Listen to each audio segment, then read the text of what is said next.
అదే RTV app వార్తల్ని క్షణాల్లో చదివే అవకాశం ఉంటుంది. ఒక న్యూస్ పేపర్, ఒక టెలివిజన్ ఛానల్ మీ చేతుల్లో ఎప్పుడు ఉంటాయి.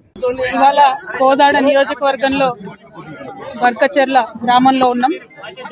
ఈ గ్రామానికి సంబంధించినటువంటి ఒక విద్యార్థిని ఎస్సీ గురుకుల హాస్టల్లో చదువుతున్నటువంటి విద్యార్థిని. మరి అంతకన్నా ముందే ఒక వారం రోజుల క్రితం వాళ్ళ క్లాస్మేట్, వాళ్ళ క్లోజ్ ఫ్రెండ్ ఇంకొక పాప సూసైడ్ చేసుకుంటే మరి ఆ సూసైడ్ తోని మనస్తాపం చెందినటువంటి ఆ బిడ్డ ఇక్కడ ఇంటికి వచ్చిన తర్వాత కొద్దిగా స్థిమిత పడ్డది.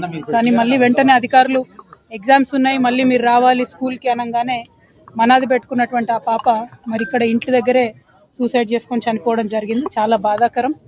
ఇటువంటి సంఘటనే గత 2 వారాల క్రితం భువనగిరిలో బీసీ హాస్టల్లో 2 ఆడపిల్లలు సూసైడ్ చేసుకోవడం చనిపోవడం జరిగింది.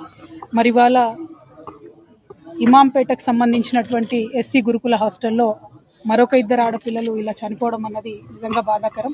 ప్రభుత్వాన్ని చేతులు జోడించి విజ్ఞప్తి చేస్తూ ఉన్నాం, కొంచెం రివ్యూ చేయండి ఏం జరుగుతుంది.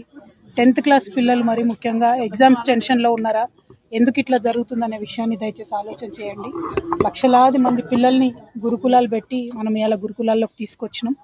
మరి ఇట్లాంటి సంఘటనలు వరుసగా జరుగుతూ ఉంటే మరీ ముఖ్యంగా ఆడపిల్లలు చాలా సెన్సిటివ్గా ఉంటారు కాబట్టి వారు ప్రాణాలు తీసుకునే స్థాయికి వారిని మనం ఎందుకు ప్రెషర్ చేస్తూ ఉన్నాం.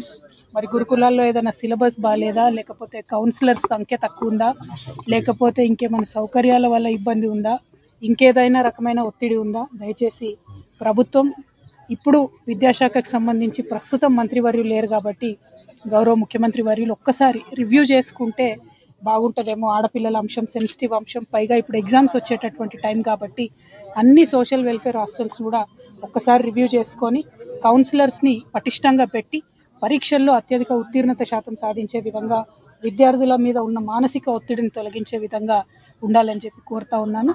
అదేవిధంగా బర్కచెర్ల గ్రామస్తులందరికీ కూడా తెలియజేస్తూ ఉన్నాము, మరి ఈ బిడ్డ కుటుంబానికి బీఆర్ఎస్ పార్టీ తరఫున మేమందరం కూడా అండగా నిలబడతాం, వారికి ధైర్యాన్ని ఇస్తాం. అనాథగా మిగిలిపోయినటువంటి వారి తల్లిగారికి మేమందరం కూడా మనస్ఫూర్తిగా అండగా ఉంటామని తెలియజేస్తూ, వారి కుటుంబానికి బర్కచెర్ల గ్రామస్తులందరికీ కూడా తీవ్ర సంతాపాన్ని తెలియజేస్తూ మరొకసారి ప్రభుత్వాన్ని రిక్వెస్ట్ చేస్తూ ఉన్నాం. ఇది డిమాండ్ కాదు, పరీక్షల సమయం, పిల్లలందరూ కూడా ఒత్తిడిలో ఉండేటటువంటి సమయం. ఆడపిల్లలు, మగపిల్లలు అన్ని హాస్టళ్లలో కూడా దయచేసి కౌన్సిలర్స్ సరిగ్గా ఉండే విధంగా గౌరవ ముఖ్యమంత్రి గారు తక్షణమే ఒకసారి రివ్యూ పెట్టవలసిందిగా రిక్వెస్ట్ చేస్తా ఉన్నాం. Thank you. జై తెలంగాణ. మరిన్ని వీడియోస్ కోసం ఛానల్ ని సబ్స్క్రైబ్ చేయండి, లేటెస్ట్ అప్డేట్స్ కోసం వాట్సాప్ ఛానల్ ని ఫాలో చేయండి అండ్ లింక్ డిస్క్రిప్షన్ లో ఉంది.